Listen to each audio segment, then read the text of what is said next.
what if you don't try to fix it?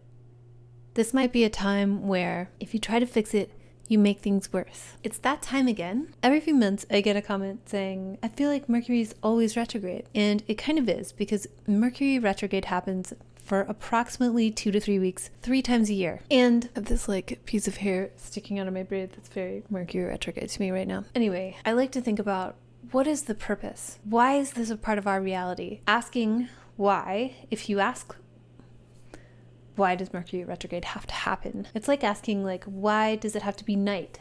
Like, you're too obsessed with it being light all the time. You can't have it be night where you could just like, you need sleep. And you need to have times where it's more about like the sensual experience and not so much about like seeing things and having goals. So Mercury retrograde reminds us that the technology is not the thing. The technology is a servant to help us get at the thing, which is the idea we're trying to communicate or the thing we're trying to accomplish using technology as an intermediary. But more increasingly, technology is becoming the thing. Just it's the ride or die. If the technology, the messenger, the packaging were the thing, we wouldn't have Mercury retrograde. This is to remind us that the messenger has a mind of its own and it can go rogue. And often these times bring us back into accordance with what we are really trying to do. So you'll go through like a cascade of failures, something will go wrong, you'll try to fix it, you make it worse, etc. And it'll force you to examine things that you didn't even understand you needed to look at because you were just like too caught up in your tasking. So it happens 3 times a year. It's a part of our reality.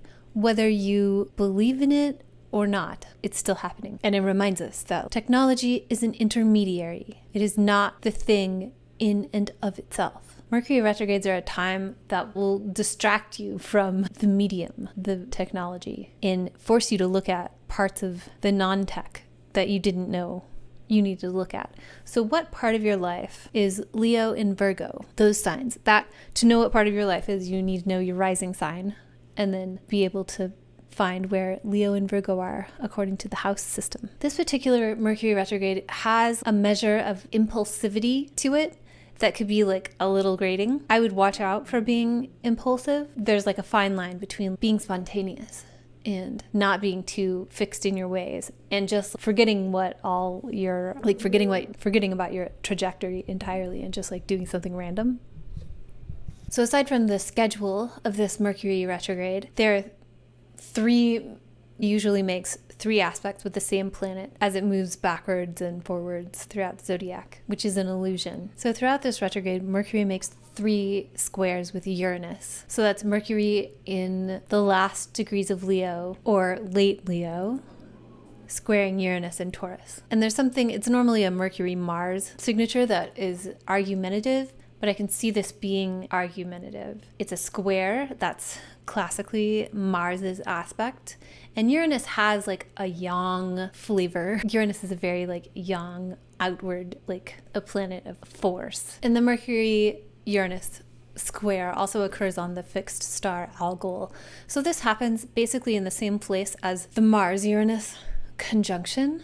So it's Mercury, the messenger, has announcements over and over again that pertain to this thing. The Mars-Uranus conjunction was on 15th, and something significant in the United States happened on July 13th. So this Mercury retrograde might have something to do with going back and forth around whatever happened with that. And also another significant thing happened on July 19th. So this might be going back and forth around that.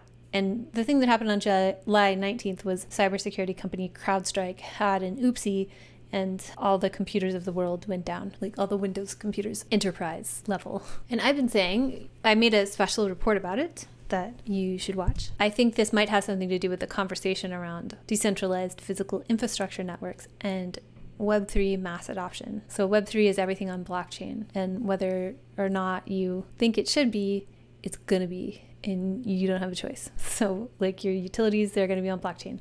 You're going to earn like dumb little badges for saving electricity while giant AI companies use the electricity. And that's not, I sound cynical, but I'm so bored of talking about it. Anyway, Mercury is going to square Uranus 3 times. The dates for that are July 21st, so that happened, or this is going to come out one day before it happens, August 18th and September 6th.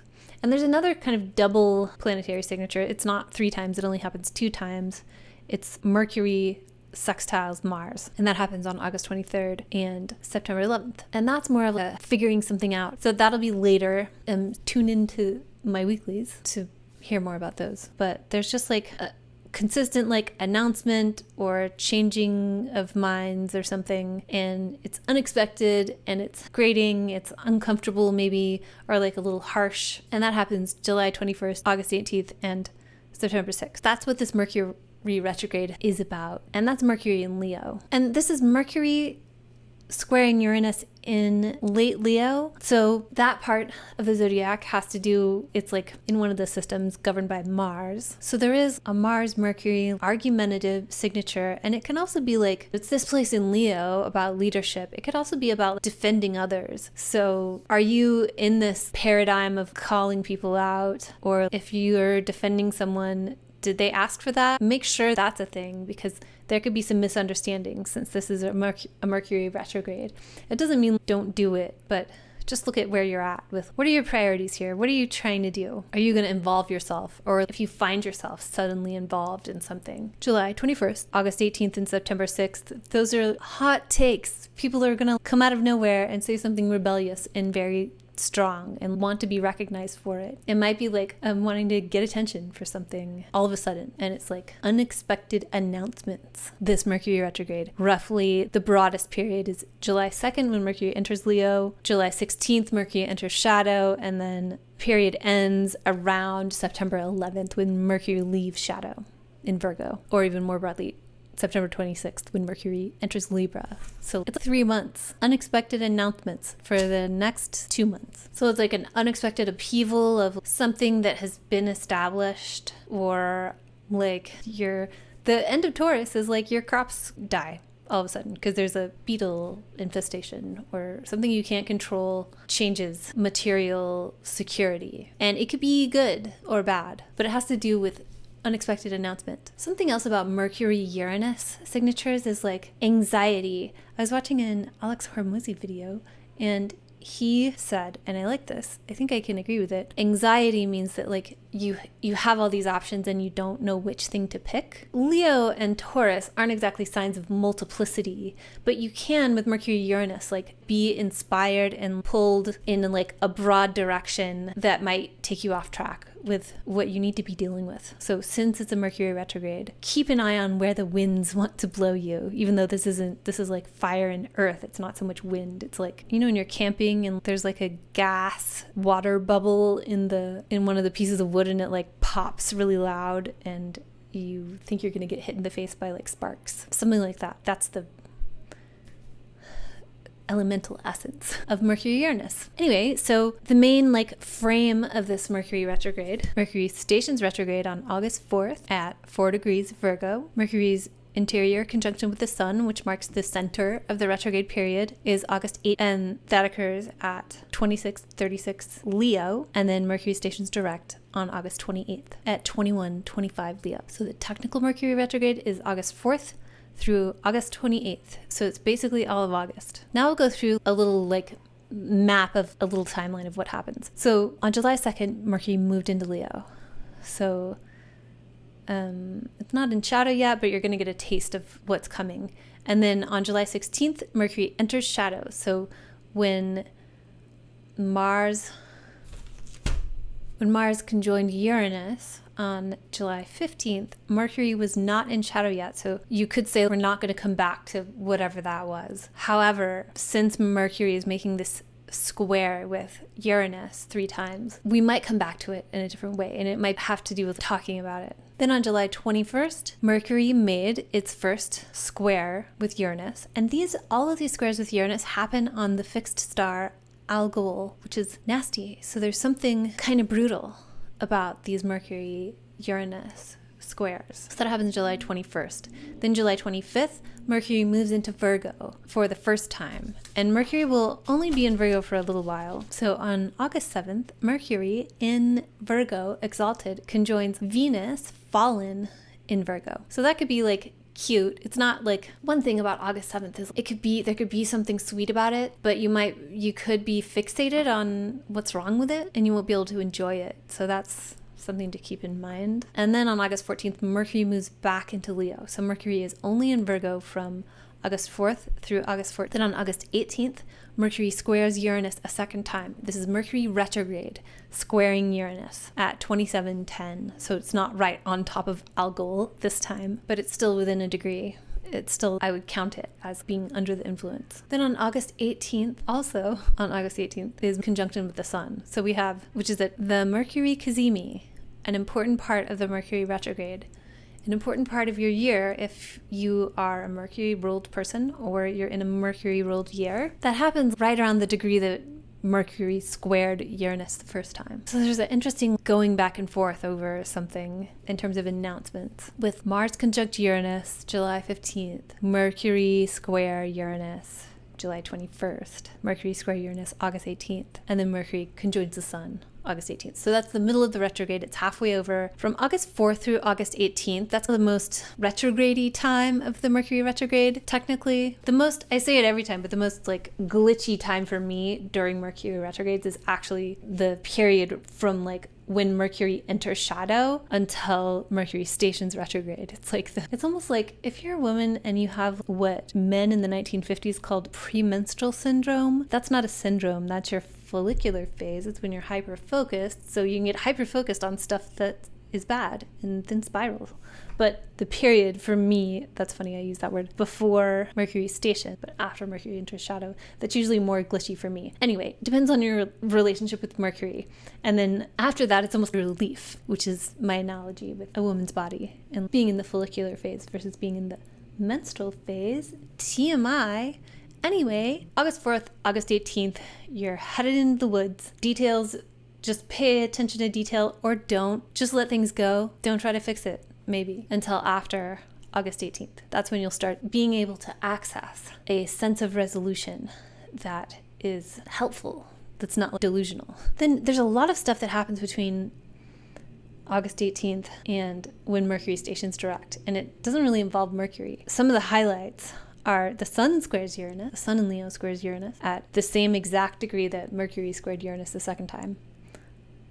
And we have the full moon in Aquarius on August 19th, which is the same day the Sun squares Uranus. So it's a full moon in Aquarius squaring Uranus, also on the day that Jupiter squares Saturn. So we have 3 Jupiter-Saturn squares, and one of them is going to take place in Cancer and Aries, but these first 2 take place in Gemini and Pisces. So you're going to start to see some serious changes coming through. And remember, the last hard aspect of Jupiter with Saturn was December of 2020. So that was like when a revolutionary medication was unveiled and it changed the world. So this will be about how it'll be like a difficult point in that story of changing the world. And it's notable that the first exact Jupiter-Saturn square aspect happens when Mercury is retrograde. So there'll be like, maybe something big will start to happen and then it'll get walked back.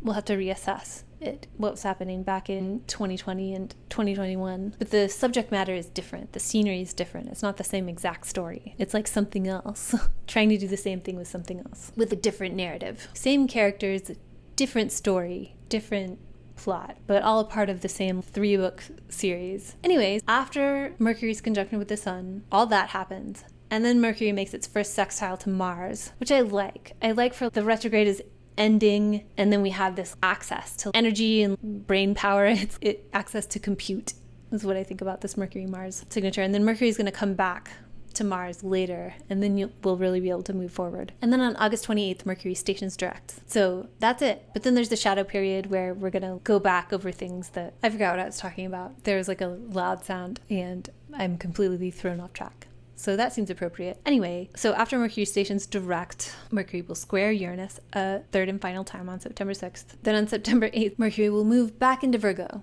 The first stint in Virgo, July 25th through August 14th, that was a test run. Now we're back in Virgo. Mercury's exalted, moving forward. The retrograde's over. You can really start to get the Mercury things done. Resolve the Mercury story. for now, especially after September 11th when Mercury leaves shadow. And that's also when Mercury sextiles Mars another time. Really inspiring, optimistic. Mercury's not a benefic or a malefic, but you'll feel like clear, very clear-headed and very energized by the time Mercury leaves shadow. So one other thing I'd like to say about and why it's necessary is that Mercury in mythology was the psychopomp. He guided souls through the underworld. And something that Mercury is a state that persists after death, after you've been separated from your body. So that's Mercury it's you, it's your mind and how you think and talk. There's something about that that persists beyond the physical life of your body, according to the mythology. And that's how we always think about, oh, Mercury guides your soul through the underworld, a character who is not you. But what does that mean, Mercury being the psychopomp for you as a human with a Mercury side to you? Because all the planets represent like different human faculties, different aspects of humanity, or just like conscious biological life. And then Mercury's retrograde phase corresponds with this like psychopomp ghost version. So what is that when you're in the underworld? You don't have a body. Like, you can't do things the same way as you do them when you're like in your body. Something to haunt others about. If you're a Leo, Mercury is going to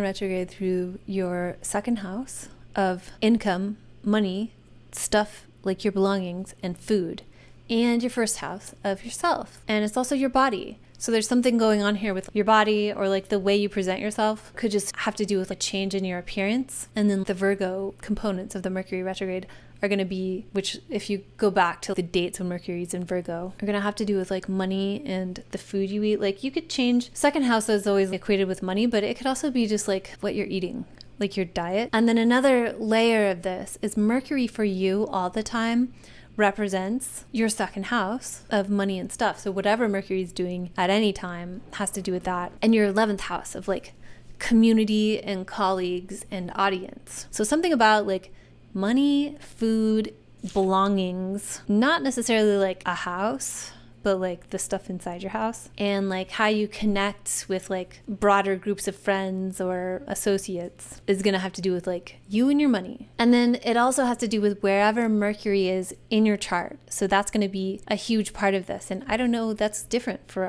all. It's not, you don't have many choices. It's either in Virgo or Gemini or Leo or Libra. No, it isn't. Anyway, wherever Mercury, whatever sign it's in and whatever house it's in, it's going to have to do with that.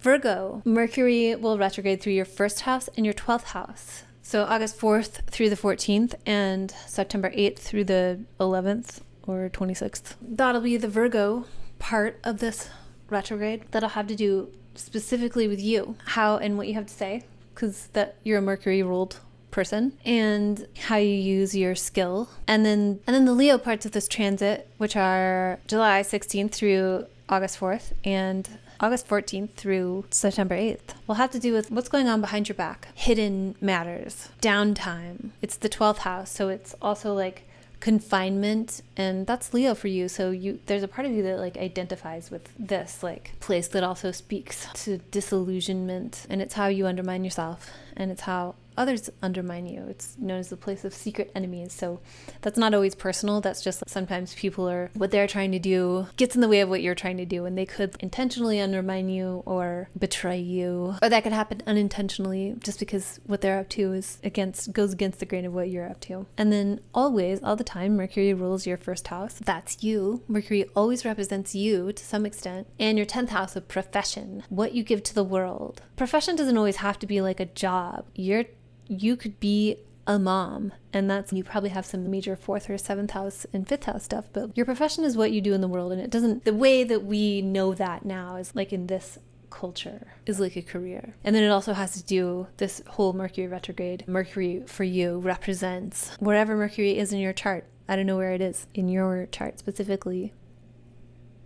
Libra, Mercury will retrograde through your 12th house of hidden matters and like certain types of illness and like being hospitalized. It could be like prisons, but it's also just like how you undermine yourself so you could shoot yourself in the foot, and how other people undermine you. And then your 11th house is like your community, groups of friends, colleagues, your audience, how you like, where you fit in with that into your groups of friends. And so there could be like some betrayal, like from a friend, or like maybe the story is like maybe someone you thought was your friend. And that Mercury Taurus, that Mercury Uranus thing, Uranus is in Taurus, so that's your 8th house, which is like shared resources and also death. It doesn't mean anybody's necessarily going to die, but that surprising drama maybe that has to do with groups of friends who you're involved with. The 8th house is involvement. And then all the time Mercury rules your 12th house of that stuff that's going on behind your back. And it's also downtime. And Mercury also rules your 9th house of religion, spirituality, philosophy, and long distance travel, and academia and publishing. And Mercury also for you has always, all the time, no matter what is happening, retrograde or not, Mercury always has something to do with wherever Mercury was when you were born. And if you don't know how to read your own chart, I have a course on how to read your own chart at Voyage to Earth. Scorpio, Mercury will retrograde through your 11th house of community, friends, colleagues, audience, groups of friends, and profession. Your 10th house of profession. So that's your career or what you're known for. It could also be like it's the most public, prominent part of the chart. So your reputation is on the line. And Mercury always rules groups of friends for you. And it also rules your 8th house of shared resources. So that's joint bank accounts, that's debt, that's death and taxes, the inevitable things that Ben Franklin talks about, resources shared with the earth, shared resources of all kinds. And it's also like collaborations, but it's also like death and inheritance. And the Mercury square Uranus aspect that happens over and over again during this retrograde, Uranus is in Taurus, so that's your 7th house of one-on-one relationships.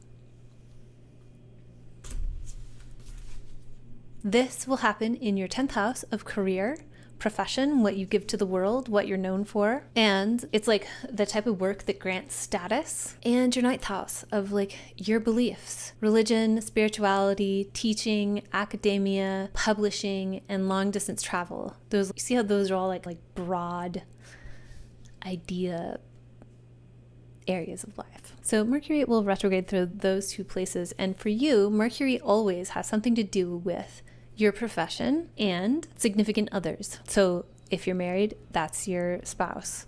If you're in a relationship, that's your boyfriend or girlfriend or whatever, your significant other. And it's also just like other people. So you might have like significant interactions with other people. And then Taurus, which is where Uranus is, Mercury will be squaring Uranus. That's your 6th house of taking care of business. It's upkeep and admin in your physical body.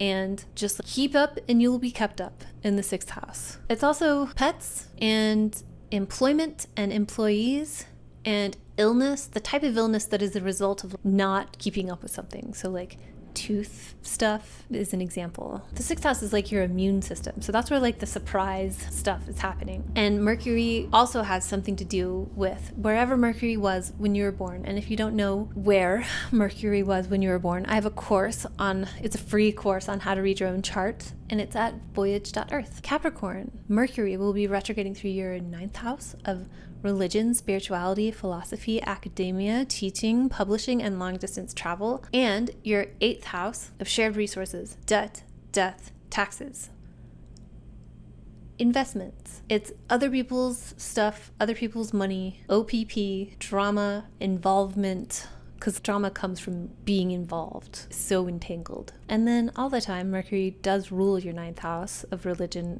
philosophy, long distance travel. That's a mercurial place for you. And Mercury also rules your 6th house of upkeep and admin.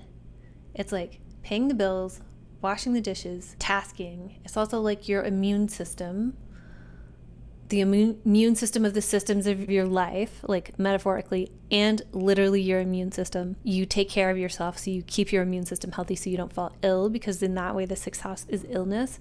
It's also employment, employees, and pets. Pets being like in the 6th because of the original covenant of us and domesticated animals as they did stuff for us. That's what the retrograde is about for you. And it will also have something to do with wherever Mercury is in your chart. And if you don't know where Mercury is in your chart, I have a free course on how to read your own chart. You can get it at voyage.earth. Aquarius, Mercury will retrograde through your 8th house of shared resources, debt, death, taxes, inheritance, collaborations, investments. It's other people's money, joint bank accounts. It's stuff having to do with other people. And your 7th house, significant one-on-one relationships. So that's if you're married, it's your spouse. If you are in a relationship, it's your significant other. It's also just like other people in general. So you might have some surprising interactions with other people. And the Mercury square Uranus aspect happens partially in Leo, which is your 7th house, and partially in Taurus,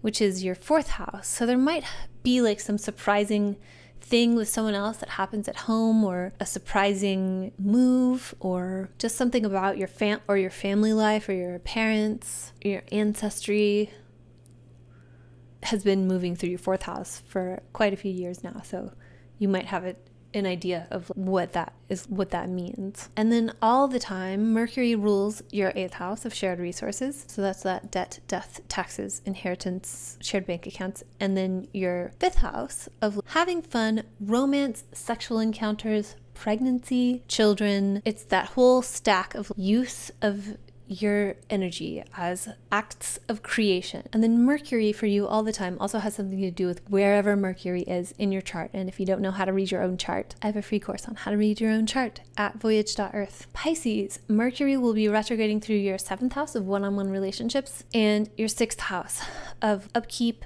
admin, habits, taking care of your immune system, taking care of your pets, work, employment, paying the bills, brushing your teeth, upkeep and admin generally. And then for you, all the time, Mercury always, no matter whether it's retrograde or not, has something to do with significant people in your life, like significant relationships, whoever you're in a relationship with, whoever you're married to, and then just important people in your life, and then, or just like other people. And then your 4th house of like, where did you come from? How were you brought up?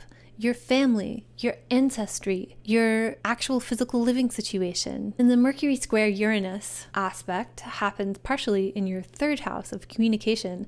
So there might be something like a work communication, or like a sudden change in like your schedule that has to do with how you're taking care of business in the 6th house. And then Mercury all the time, no matter whether it's retrograde or not, always has something to do with wherever Mercury was in your chart when you were born. And if you don't know how to look up your own chart or read it, I have a free course on how to read your own chart at voyage.earth. Aries, Mercury will retrograde through your 6th house of upkeep and admin, your immune system, pets, employment, employees, illness, injury, and your 5th house of having fun.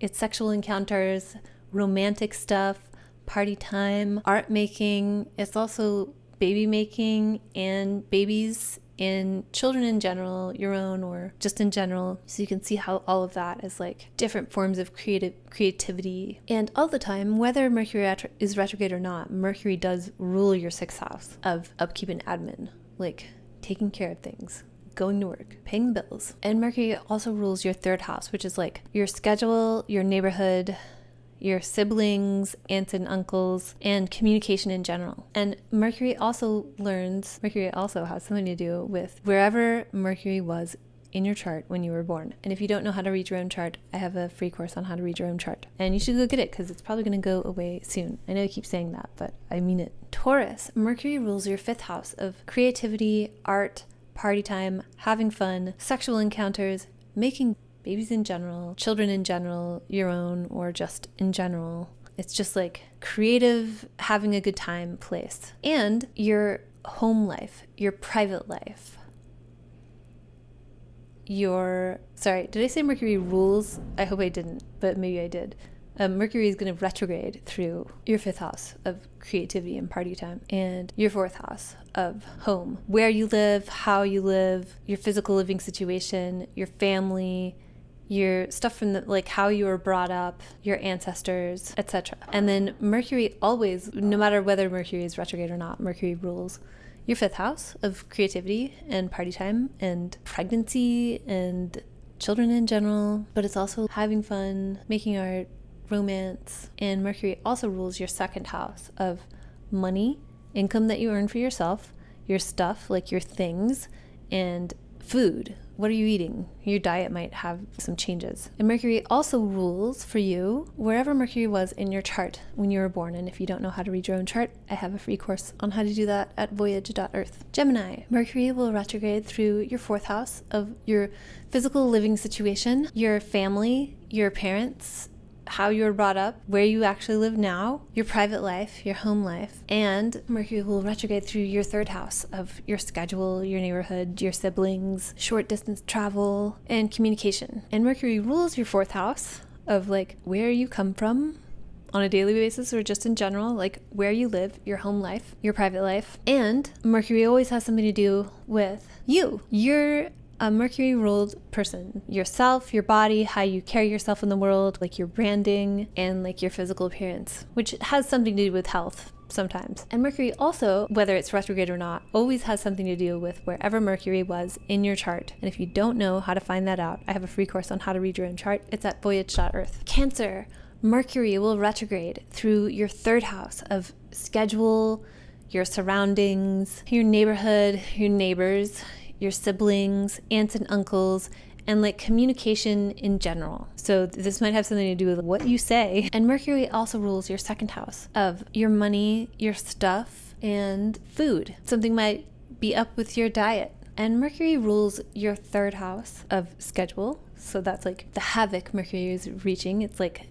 coming home and like messing with some stuff with your schedule or how you communicate or watch what you say. And Mercury also rules your 12th house of downtime, undermining yourself, like somehow shooting yourself in the foot, or like how other people undermine you. But it's also just like confinement, like solitary confinement, like whether you want that or not. It could be like intentional retreat, like hermitage, and it could be like hospitals, asylums, prisons. So that's like confinement that you don't want necessarily. But it's also just like things going on behind your back. So it's like either you being confined and behind the scenes or like what's going on behind the scenes. That's the 12th house. So this retrograde will have something to do with that, even though the main side of the retrograde is your schedule, your neighborhood, your siblings, and then like your money and your stuff. And then Mercury all the time, no matter whether it's retrograde or not, always has something to do with wherever Mercury was in your chart. And if you don't know where Mercury was when you were born, I have a free course on how to read your own chart. It's at voyage.earth. And thanks for watching and good luck.